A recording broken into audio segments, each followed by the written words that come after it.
Hey kids, and welcome to the show. Today we're going to be talking about cryptocurrency. And before we do that, smash that like button, share, subscribe, ring the bell, do all that fun stuff, help our channel out. And we're going to have a new affiliate towards the end, so stick around to the end. So today we're going to be talking about cryptocurrency. And some of you guys may be very well aware of what cryptocurrency is. I'm not going to go into a big, long, drawn-out explanation of cryptocurrency. This is the 5-year-old explanation.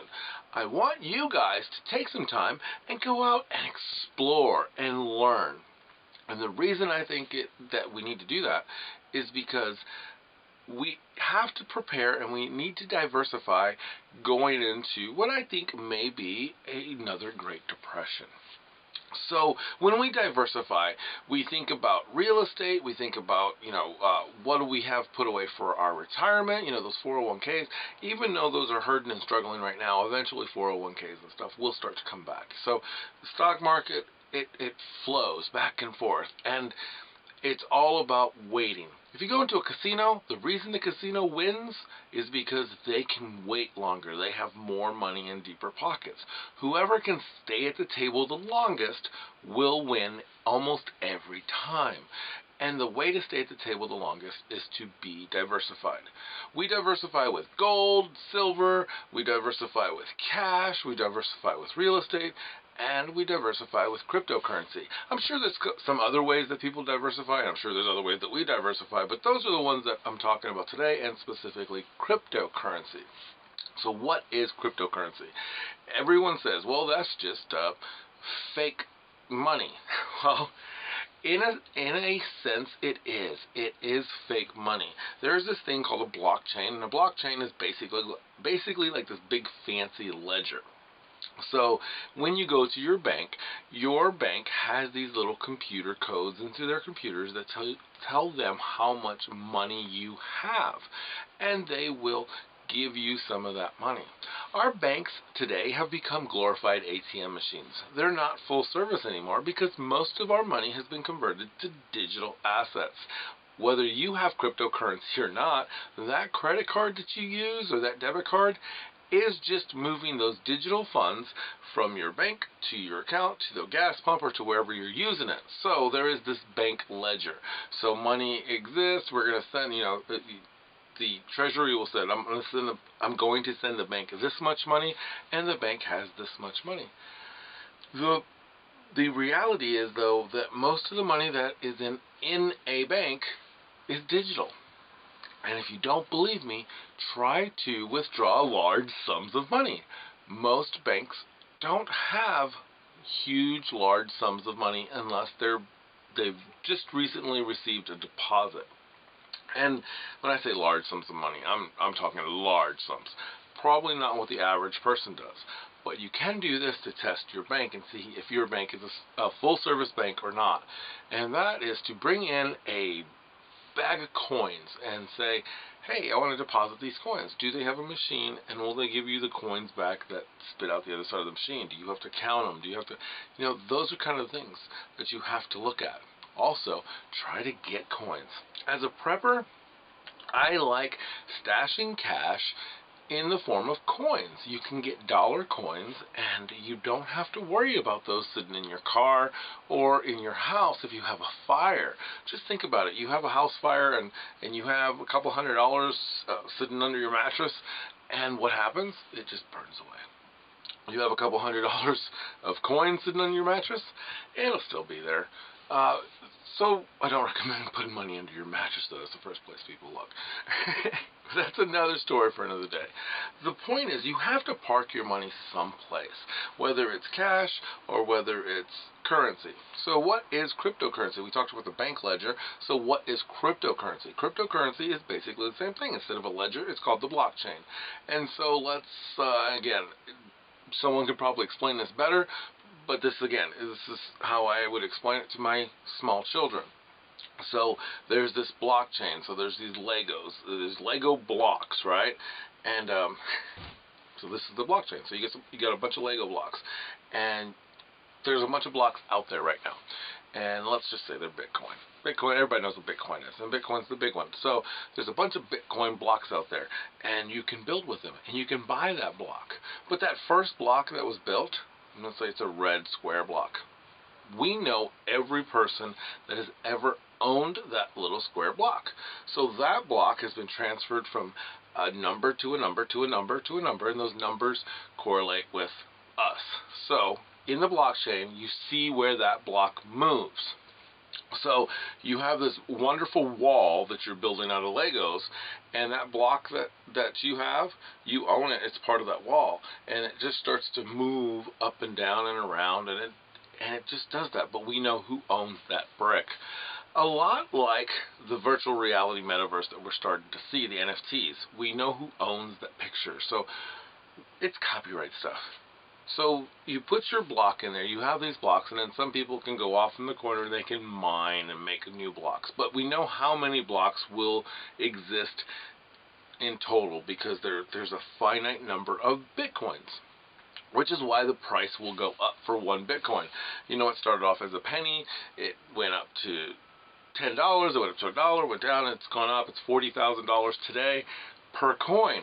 So the more people adopt Bitcoin, the more Bitcoin will be used, and then when it runs out, that Bitcoin will continue to go up in value or be that value that you can share.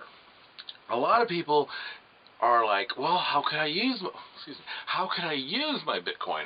It's great to have it, but you can't use it. I can't go to the hardware store and use it. Well, yes, you can. You can use it anywhere that you can use anything. You can use an ATM and pull your Bitcoin out. And here's how. Some people will store their Bitcoin or whatever on a flash drive and hide it somewhere, and they have those keys. And those, yes, it's a lot harder to spend that Bitcoin because it's on a key somewhere, and that key tells people what it's worth.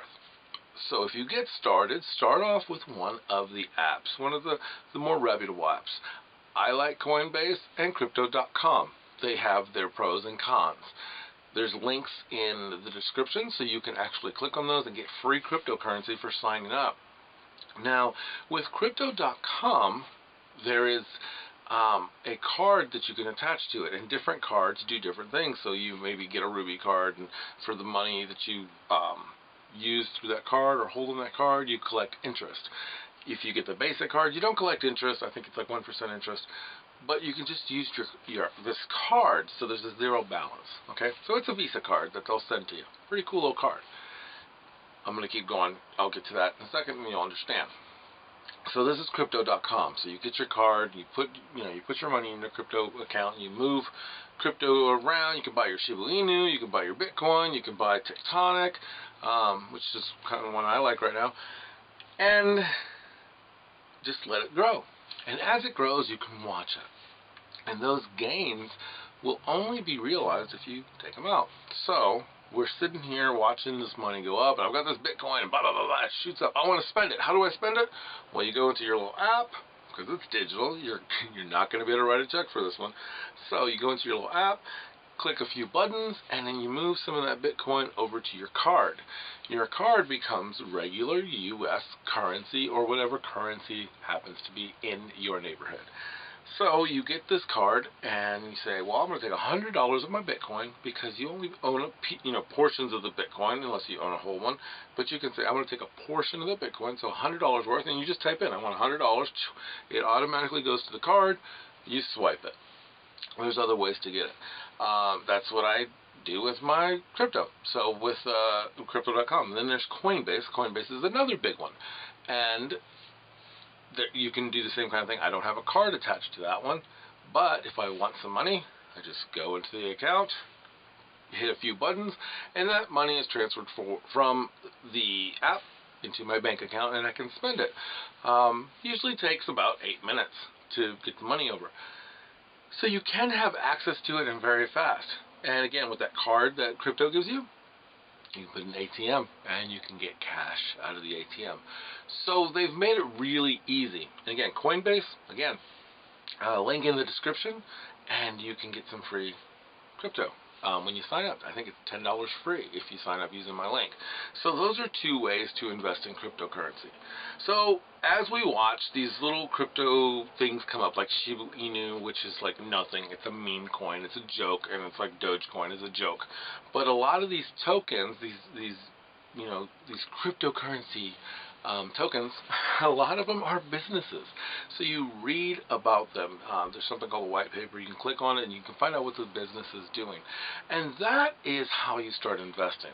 Cryptocurrency gives you the opportunity to invest like $5 into a big company.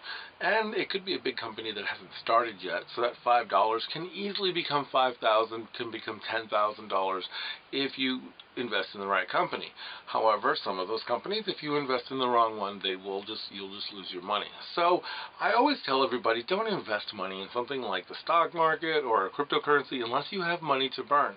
I started cryptocurrency because I used to like going to the casino. So I would take the money that I would spend at the casino normally, and then I would take that and put it into my account, and then I saw something cool happening. And what that was the money in that account and the money in my savings account, all things being equal, one of them was going up and one of them wasn't. And I liked the one that was going up. We continue to have our regular savings account because that's important. Again, cryptocurrency isn't something you should just jump into with all your money and mortgage your house. Some people have done that, and some people have lost their homes. You could get lucky. So here we go, our new affiliate. And I'm excited about this because this is an opportunity for you to invest in cryptocurrency in a safe way. Our new affiliate is mydigitalmoney.com. And if you click on that link in the description, you can actually go there and set up an account, and you can get like fake crypto money so you can kind of learn how the process works. So if you've wanted to learn about cryptocurrency and invest it, mydigitalmoney.com will actually help you put cryptocurrency into an IRA and show you the difference between an IRA with traditional stocks and a traditional IRA and one backed by cryptocurrency and how that changes. Again, cryptocurrency is a new form of income. I really see us going to this worldwide. I think the United States will have a crypto coin. So get into this now. Learn how to use it. Don't invest everything unless you want to. I am not giving you financial advice, but they can give you some financial advice at My Digital Money. So I hope that you guys will check them out using our link, because we get a kickback, of course, and we're really happy to have them join in with our vendors. Also, if you want some coffee while you go over your accounts, Scars and Stripes in the description. So guys, think about what you want your future to look like and start working towards it. And one of the ways you work towards it is to be financially independent. Be debt free and make sure you're diversifying your resources, because if you don't diversify, your resources will just disappear. You need to know when and where to jump. And today, I think cryptocurrency right around the corner is going to be something that everyone is going to need to use. So until next time, and I hope you guys enjoyed this show. I hope that you've learned something about cryptocurrency, and I hope that if I said something wrong that you will write that down in the description. Hope is a big word this week for me, if you watched my video yesterday. So please go down to the description, check all that stuff out, and learn. And if you can learn and be wealthy one day, give me a shout out, because this whole channel is just about you guys. So again, until next time, work hard, be kind, and have fun.